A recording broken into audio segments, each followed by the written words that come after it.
السلام علیکم جی، M Y کے نیوز ٹی وی کے ساتھ میں ہوں آپ کا میزبان سلمان طاہر۔ لاہور میں ہائی لائٹ ہونے والے دو بڑے کیسز، جس میں ایک مبینہ طور پہ پولیس آفیسر کا لڑکی کے ساتھ زیادتی کا معاملہ اور دوسرا ٹاؤن شپ میں دو لڑکیوں کا پولیس کی حراست میں ہلاکت کا معاملہ۔ دونوں کیسز میں کیا پیش رفت ہوئی ہیں، ہمارے ساتھ سینئر صحافی عامر سلامت موجود ہیں، ان سے جانتے ہیں۔ السلام علیکم سر۔ السلام سلمان، غازی آباد جو واقعہ ہے، ایک تو بڑا دکھ ہوا دیکھ کے کہ وہ جو ذہنی معذور بچی تھی، اس کے ساتھ جو بھی واقعہ پیش آیا اس کو تھانے میں رکھا گیا اور بڑی دیر 30 سے 40 منٹ کا یہ دورانیہ بتایا جاتا ہے، دوران تفتیش جو بات سامنے آئی ہے کہ وہ اس کمرے میں موجود رہی۔ سارے میڈیا نے، سوشل میڈیا پر بہت ساری سٹوریز چلتی رہی ہیں، وہ بچی بھی منظر عام پہ آئی، اس کی فیملی بھی منظر عام پر آئی۔ اب بات یہ ہے کہ انویسٹیگیشن کا رخ یہ جا رہا ہے کہ اس کی جو رپورٹ ہے، جو میڈیکل کروایا گیا ہے، اس میں ہمارے ذرائع یہ بتاتے ہیں کہ اس سے زیادتی ثابت نہیں ہوئی اس بچی کے ساتھ۔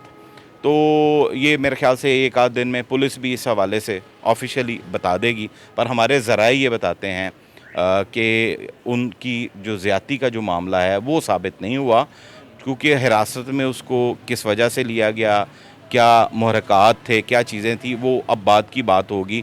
مگر تو پورا تھانہ بھی معطل کر دیا تھا۔ جی میرے خیال سے یہ پنجاب کی تاریخ میں، بلکہ پاکستان کی تاریخ میں ایسا ہوگا کہ اتنا بڑا جو ہے سسپینشن کیا جائے پورے تھانے کے ساتھ، انویسٹیگیشن کا بھی، آپریشن کا بھی۔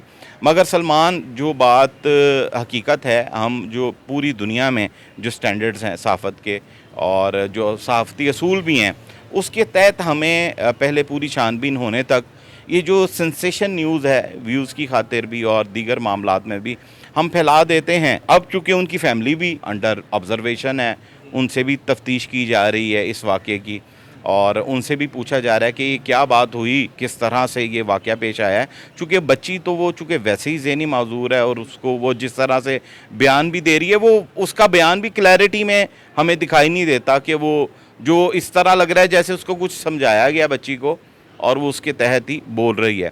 اگر تو زیادتی ثابت ہوتی ہے تو یہ ایک بڑا کوشچن مارک بھی ہے، جس پر ڈی آئی جی آپریشن جو فیصل کامران ہیں، انہوں نے بہت بڑا ایکشن لیا ہے۔ اور زیادہ تقویت بھی اسی چیز سے ملی تھی کہ پورا تھانہ معطل ہو گیا۔ تھانہ معطل ہو گیا، چونکہ جب ایسی چیزیں ہائی لائٹ ہو جاتی ہیں نا، تو نہ ہو تو ہم ہی بیٹھ کے تنقید کر رہے ہوتے ہیں بہت ساری چیزوں کے اوپر کہ یہ غلط ہوا ہے۔ تو اب غروب آفتاب تک تو ویسے ہی اس کے بعد پابندی لگا دی ہے کہ خواتین تھانے میں نہیں آپ رکھ سکتے، کسی بھی طرح سے کوئی انویسٹیگیشن ہو یا دیگر معاملات ہوں، غیر قانونی طور پر خود لے جا کر اس نے لے کے کیا، اس میں تو سسپینشن جائز ہوئی ہے سب کی۔ چونکہ وہ جب آئے ہیں، اس کو لے کر آئے ہیں تھانے سے لے کر سلمان اس کمرے تک، وہاں پر ہر بندہ موجود تھا۔ کوئی چلیں اگر وہ اے ایس آئی تھا تو اس سے اپر رینک کے بھی لوگ ہو سکتے تھے، پوچھ سکتے تھے سوال کہ اس کو کیوں لے کے آئے ہو۔ مطلب ایک قانون ہے، ڈی آئی جی آپریشنز بڑی سختی کر رہے ہیں، آئی جی کے بڑے سخت احکامات ہیں ان حوالے سے، اور ایس او پیز بھی ہیں کہ آپ مرد جو ہے وہ خاتون کو نہیں لا سکتا۔ دوسرا وہ ذہنی معذور بھی تھی۔ دیکھیں یہ ایک بڑا ظلم ہے۔ اب حقائق کیا ہیں، اب ایک دو روز میں کلیئر ہو جائے گی یہ بھی بات، مگر جو میڈیکل رپورٹ آئی ہے اس کے مطابق زیادتی ثابت نہیں ہوئی۔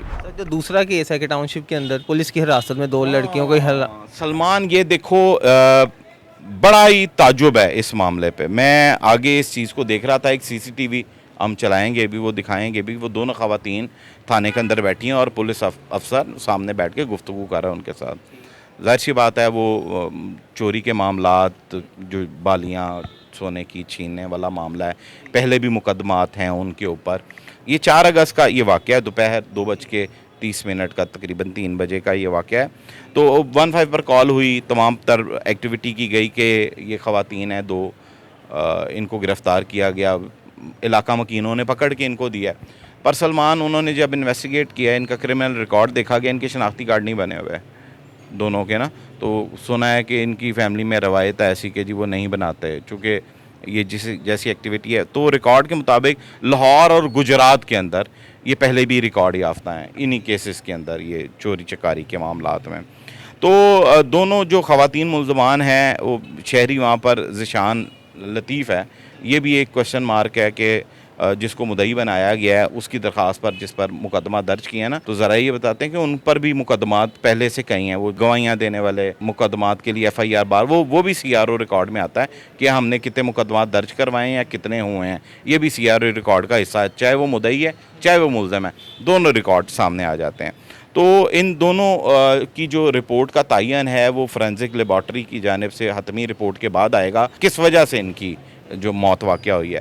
مگر یہ بھی کہا جا رہا ہے کہ کچھ ذرائع بتا رہے ہیں کہ یہ نشے میں بھی مبتلا تھی. مگر یہ ایک سوالیہ نشان سلمان اس وجہ سے ہے دونوں کی ڈیتھ ہو جانا, دونوں کا مر جانا ایک تعجب والی بات ہے کہ اگر وہ اوور ڈوز بھی تھیں تو سوال یہ بھی ایک مطلب اگر ہم اٹھاتے ہیں کہ پولیس کو کیا فائدہ اس چیز کا, مطلب ان کی ہلاکت تو ان کے لیے وبال جان ہی بنے گی نا, جیسے پے در پہ لاہور میں ایسے کیسز سامنے آ رہے ہیں.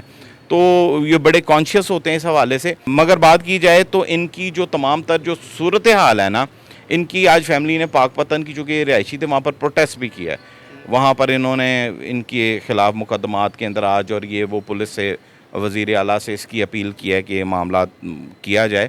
مگر اس کی جو باقاعدہ ایک جو جوڈیشل انکوائری ہوئے گی وہ جو ڈسٹرکٹ اینڈ سیشن جج لاہور کی سربراہی میں ہونی ہے, وہ 1 ماہ کے اندر یہ رپورٹ جج صاحب کو انہوں نے پیش کرنی ہے. مگر جو حتمی نتیجہ ہے سلمان, وہ جو فورینزک رپورٹ ہے, جو پوسٹ مارٹم کی رپورٹ ہے اس کے بعد آئے گا.